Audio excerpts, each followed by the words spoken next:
What is up, everyone? Eli here, back for another video. I have had a lot of shit kind of building up over the last couple of months that I haven't been able to show. So I'm kind of just trying to figure out ways to kind of organize and show it. So what I have today, this is going to be some newish stuff I picked up. I'm going to start off with some new releases. So like basically 2018 releases. And then I got an order from Season of Mist, small order.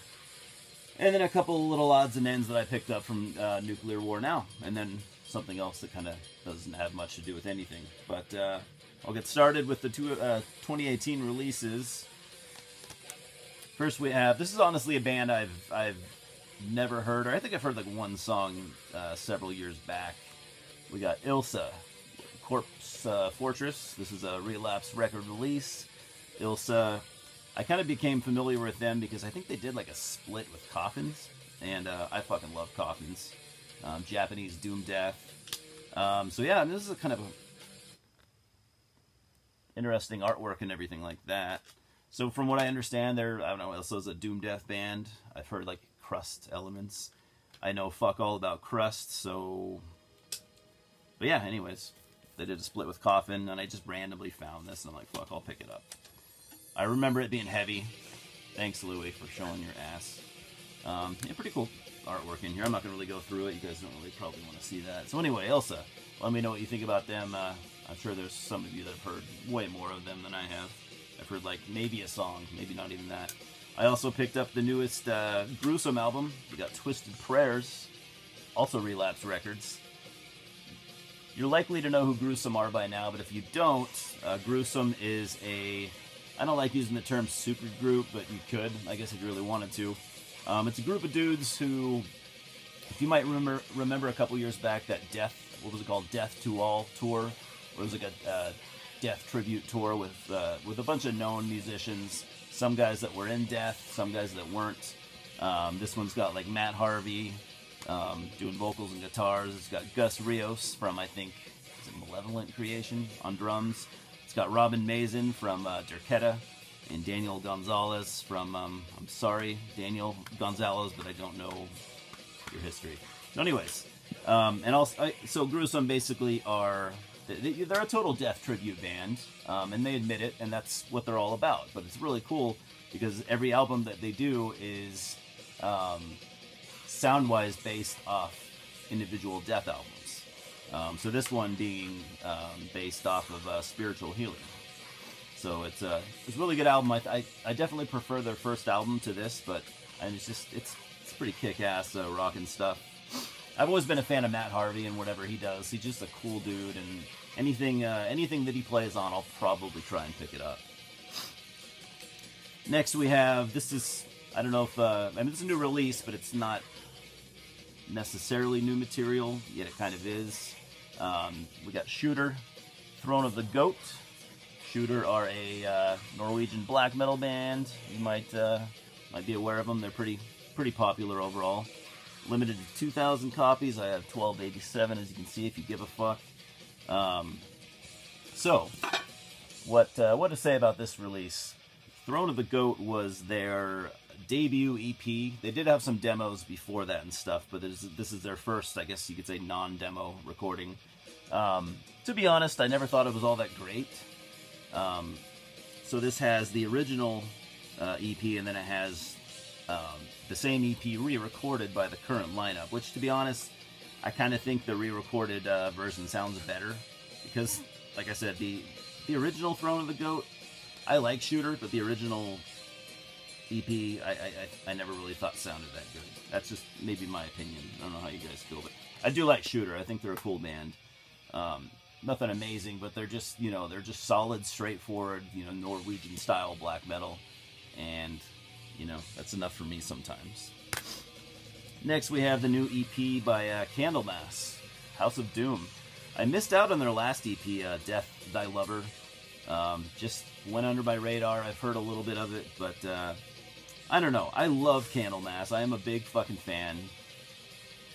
But I don't know. I think at this point they're just kind of beating a dead horse. I feel like they still have potential. You know, I think Leif can still crank out good tunes when he really is inspired. But I feel like Candlemass, ever since their return, I guess you could call it. They've sounded kind of uninspired. Matt Slevin is on vocals now, and I'm not a big fan of Matt Slevin. Robert Lowe was far better. I think Matt Slevin is actually the weakest vocalist they've ever had. He's capable. I mean, he's a talented singer. There's no doubt about that. He's very capable, but I just don't think it works that well with Candlemass. I don't know. I don't like it. Haven't heard this yet, however, so I don't know. I can't really talk much about it. Next, we have something I just picked up the other day, so I've only listened once, but I do like it so far. We got the new album from Marduk, Victoria. I really like Marduk. I always have. I thought it was funny how I thought this album kind of looked like an 80s industrial album or something. But it's based on... I'm no history buff by any means, but it's some kind of German, like World War II propaganda or something like that. Which, I gotta give it to Marduk for sticking to their guns. You know, they're still, despite the recent criticism they've gotten from Antifa and a bunch of other fucking retards, they're sticking to their guns. They're still writing songs, you know, about World War II, because there's nothing fucking wrong with that. I mean, I might go off on a little bit of a rant here, because it fucking pisses me off. You can write shit about World War II. That doesn't mean you're fucking, you know, saying Heil Hitler. There's a big fucking difference. Marduk has never been a band to, you know, they don't have NS lyrics or NS imagery or any of that. Just because they write about World War II doesn't fucking mean anything, you know? And what really pissed me off the other day was I was watching, what's that Canadian channel with Sam Dunn, you know what I mean. God damn it, I'm having a brain fart. But you know what I mean, the Canadian Sam Dunn, he's got a couple of reviewers on his team there, and the dude, what was his name, Blake or something, the dude that reviewed this album, it wasn't I didn't have a problem with how he reviewed it, but what really pissed me off is how, you know, there were a couple times during the review where he made these little, like, Nazi references, like, oh, Marduk, they may be Nazis. I mean, that really fucking pissed me off, and to be honest, I'm going to unsubscribe from that fucking channel. I can't deal with any of that shit. You know, that's just, you know, feeling fire even more. I thought it was really childish and really immature and just really tasteless and stupid, you know. So fuck you guys. I'm not going to watch anymore. Anyways, the album. I've only heard it one time. It's kind of it's a short album, man. It's like fucking 30 or 35 minutes or something like that. It does, from what I've gathered so far, it does kind of have a similar sound to Frontschwein, their last full length. I don't feel, at least so far, I don't feel it's as strong. But I'm going to give it more listens, and that could change. Also, there was some stuff on here that was kind of new for Marduk, like the opening track, Werewolf, was just, like, super fucking catchy. It was, like, blatantly catchy, like the catchiest thing I've ever heard from Marduk. It's kind of a catchy, short song. Anyways, next I have the new album by Ghost, Prequel, I guess it's pronounced. I've talked about Ghost before on my channel here, and, you know, I don't care what anyone has to say about it. I'm a big fan of them. I've been into them since their first album, when that was released, and, you know, I've stuck it out ever since. I've listened to this album quite a few times so far, and honestly, my first impression was I really like the song Rats.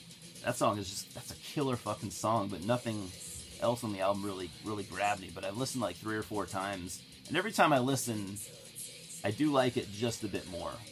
It definitely has some weaknesses, but it's still a good album. I think I might like it more and more as it goes. I'll still give it more listens. I am enjoying it.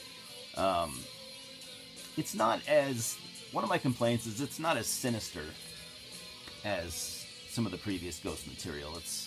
It definitely still very much sounds like a Ghost album, but it's just not, in certain spots, I think it could be a little darker and a little more evil sounding. It's got some cool progressive touches, some cool, you know, proggy keyboards, and even some proggy songwriting at times. It's by no means a progressive album, but the elements are there. Lots of pop elements, which, you know, you've kind of come to expect from Ghost. But yeah, I mean, it's a decent album. I honestly, I almost hated it when I first heard it, but it's grown on me. Other than that, I also have the vinyl, which, let's be honest, that artwork fucking rules, man. And the back, too, which I was focusing so much on the cover that I didn't realize how fucking sick the back is. Dude, the back is killer. Reminds me almost of, like, old cathedral artwork, but yet very different. And if you notice here, it's got, like, the old characters from the previous Ghost releases. That guy right there, and, fuck, where's the other one? That guy right there. It's just fucking great artwork. Probably my favorite artwork of the year so far. Comes with a big poster of the cover, which is awesome. I would like to frame that someday. I say that a lot, though. I've never framed fucking shit. And it's I like colored vinyl. I don't care about it. I don't go out of my way to buy it. It's pretty cool. You know, smoky son of a bitch right there. Pretty decent. And then this version came with, I think this is called the deluxe version or something. This came with a 7-inch as well that has 2 covers on it. Covers that I'm honestly not familiar with. So, yeah, very cool. I'm glad I picked that up. So those were my 2018 releases that I bought in the last few months. I really need to get back into, like, I've bought, you know, a lot of mainstream releases. I need to, you know, delve a little deeper and get some more really underground shit. I like to mix it up, however. These are a couple things I got from Nuclear War Now the other day. This is a band right here. Man, fuck, where are they from? Are they from Paraguay or Chile? I think Chile. Correct me if I'm wrong, but I don't see a lot of people talk about this band. In fact, I don't recall, at least the channels I watch, I don't recall this band ever being mentioned. So we have Ekron Cult with Ekron Cult self-titled EP. This was released on Proselytism.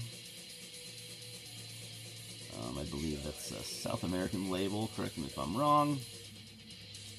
And okay, so Ekron Cult they're just a cool kind of, you know, old school sounding, dirty South American death metal. They have a full length. I think it's a full length. It might be an EP, but I think it's a full length. It's really good. I don't have it, but it's fucking sick. Really need to get it. And so this only has, I think it has 2 songs on it. Really well done. There's the inside. Well done release. It also came with a poster, which is cool. Not all 7-inches come with posters. It's a cool little poster, too. So yeah, man, if you like, you know, dirty, old school South American death metal, I mean, look into this shit. I feel like more people need to know about them, and I think a lot of you guys can really, really fucking dig them. Pat, Ground Zero Salem, I think you'd be into this shit, as well as Eric Bauer, and many others. So this is a small order. Other than that, I just got this patch. I've been wanting to pick this patch up for a while. However, on the website, I do not remember it looking this fucking shiny and sparkly. Maybe I'm crazy. I do not remember it looking like this.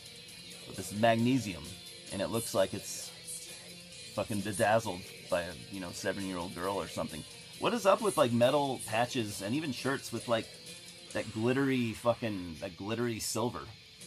Does anyone like that shit? I have a couple patches like that. I fucking hate them, man. I think I have a shirt like that, too. Anyway, you might be wondering who Magnesium are. Magnesium are a Japanese heavy metal band. Very similar to, like, say, Metal Lucifer, although I think they're better. And it might have some dudes, it might share some dudes with Metal Lucifer. I don't remember for sure. More kind of new wave of British heavy metal sounding.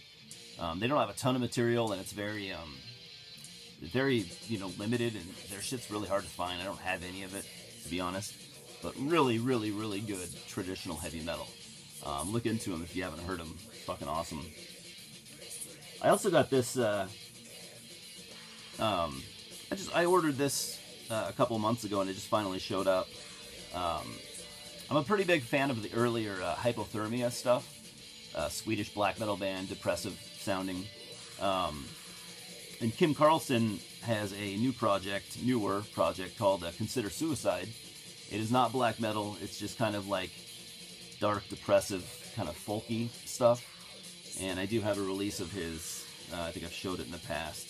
But he did this kind of just like a postcard print, and I just thought it was cool. It was like a couple bucks, and I ordered it, and it finally showed up. So you got the Consider Suicide sigil there. It's nice artwork on the back. Thank you for your support, Kim Carlson. Or no, it says thank you for supporting my art. Dude's got really nice handwriting. I certainly don't, so that's cool. So yeah, looking to Consider Suicide if you want some mellow stuff to listen to. Mellow yet still depressing.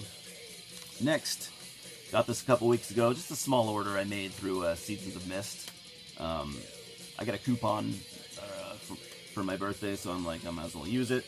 I didn't really want to go through their releases. I was kind of lazy about it. I just grabbed a couple things that I have heard kind of years back, and I'd kind of forgotten about. So I was kind of looking forward to, you know, re-listening to some of these albums, specifically Hellrunar with Balder Oak Is. Hellrunar are a German black metal band, really fucking good. Kind of like early Ulver type stuff, maybe a little bit of Bathory. I mean, you can hear Bathory in most black metal bands, but it's just good stuff. Maybe even early Enslaved. This came out on Lupus Lounge. Yeah, they have a lot of releases actually. I haven't heard any of them except for this one, but I really have always really loved it. So I'm glad to finally have a physical copy. And there's a couple here that basically I'm going to say the same thing about. This is another big one for me. I'm glad I finally got it. This is Drautran, Throne of the Depths, another German black metal band, also released on Lupus Lounge.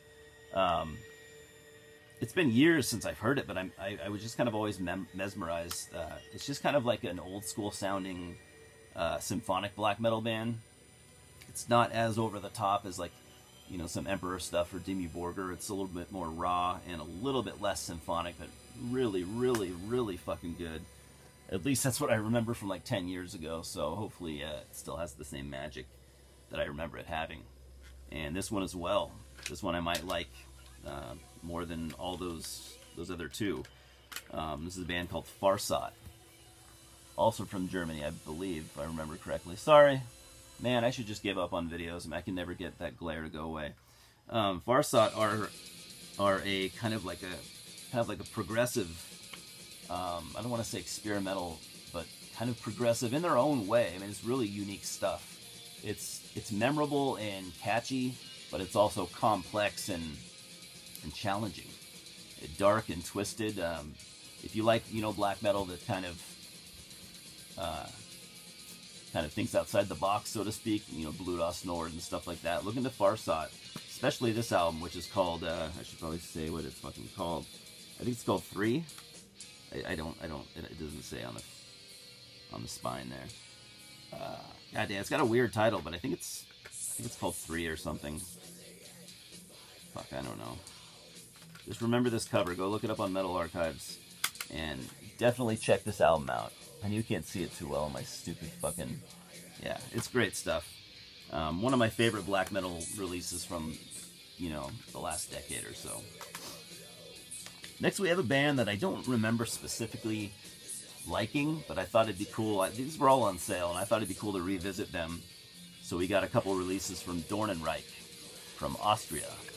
This is In Luft Geritz. Why us American YouTubers, why do we try to pronounce these European fucking releases? We know we can't do it, but we fucking do it anyways. It's so retarded.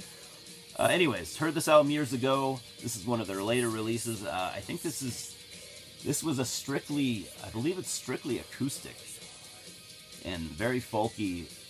It does have vocals, but it's not really a metal album per se. But I remember it being good, but kind of not my cup of tea. So I thought it'd be cool to re-listen. This is one of their early-ish releases. It might be their kind of the middle of their discography, actually. Hervon Welken Nachten. This is more of a black metal album than that last one I showed. I remember this being kind of a frantic, atmospheric,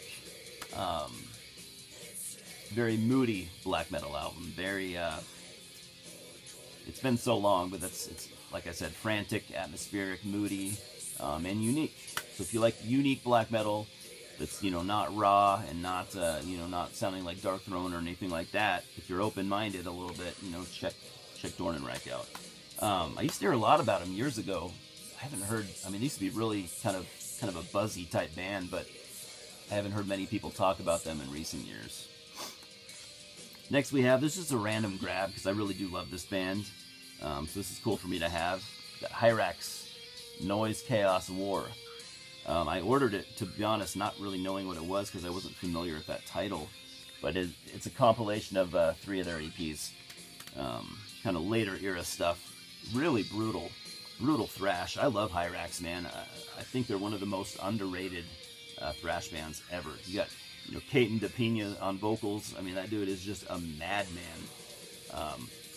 Great band. Great thrash. And here's a freebie that they threw in. I'm not really sure why, because that order wasn't very, it was real cheap, so I appreciate freebies anyways. I did listen to it once already, believe it or not. And we got Corrupt Moral Altar with Mechanical Tides. This is a Seed in the Mist release. So I did listen once, and I think it's pretty good, but it's definitely not my cup of tea. It's kind of like an experimental type grindcore album. I'm not a big grind guy. I think they're British. I thought it was all right. There's, I think, a song or two that has like some clean vocals on, and I thought that was kind of dumb. Certain albums for me and just don't need clean vocals, and sometimes for me it's a big hurdle to jump over. Sometimes it even ruins it for me. So I don't know. Like, if you're gonna put clean vocals in, you know, any type of extreme metal, you got to be really careful, and usually I think it's a flop. But anyways, look into Corrupt Moral Altar if you're into grind. You might like it. I don't know shit about grind. So anyways, that's all I'm going to show for now. Thanks for commenting, watching, subscribing. I feel like a lot of the YouTubers I follow have been really kind of inactive lately, so it's kind of bummed me out. Maybe I need to find another channel or two to watch, but yeah, I'm always looking forward to your guys' videos. So anyways, it's Saturday. I'm off work for the whole weekend. It feels good. Me and Louie are going to go for a walk now, so you guys have a good weekend as well. We'll talk soon. Cheers.